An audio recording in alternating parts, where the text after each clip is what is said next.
এটি প্রকৃত সত্য যে ইভটিজিং হলো বাংলাদেশি নারীদের ক্ষেত্রে একটি নিয়মিত ঘটনা।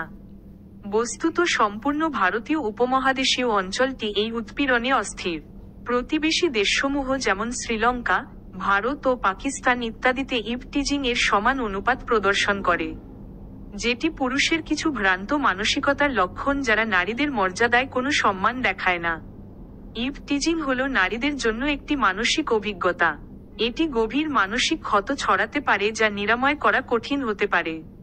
ইভটিজিং নারীদের জীবনে অনেক দুঃখজনক ফল বয়ে আনে। অনেক সময় পিতামাতাদের তাদের মেয়েদেরকে বিদ্যালয় থেকে ফিরে এনে বাসায় রাখতে হয় বা তাদেরকে অল্প বয়সে বিয়ে দিয়ে দেন।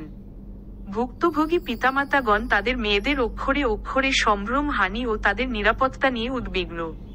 ইভটিজিং নারীদের জন্য ভয়ঙ্কর পরিণতি এনেছে, পুরুষদের জন্য নয়, যেহেতু এটি তাদের স্বাধীনতা, পুষ্টি ও শিক্ষা থেকে বঞ্চিত করতে পারে। কূটাভ্যাসগতভাবে, তারা হলো নারী যারা উৎপীড়নে আমন্ত্রণের জন্য প্রায় তাদেরকে দোষারোপ করে। প্রতিবাদ ব্যতিরেকে অনেক নারীদের বিশ্বাস করানোর প্রবণতা রয়েছে যে এটি হলো তাদের, নারীদের, দোষ যা কামুক পুরুষদের থেকে এরূপ গর্হিত আচরণের কারণ হয়। এতে প্রতিফলিত হয় কত গভীরভাবে ইভটিজিং নারীদের ওপর প্রভাব ফেলে। অবশেষে তাদের লোকদের এটা বিশ্বাস করাতে কঠিন হয়।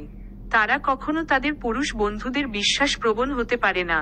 যৌন উৎপীড়ন বা নিগ্রহের অন্যরূপ ও নারীদের ব্যক্তিগত ও শিক্ষাগত উন্নয়নে নেতিবাচক প্রভাব ফেলে। অভিজ্ঞতা তাদের চরম পর্যায়ে নিয়ে যায় ও তাদের বাকি জীবন থেকে চলে যাওয়ার জন্য উৎসাহিত হয়। এই সম্বন্ধে যত্নবান হওয়া প্রয়োজন।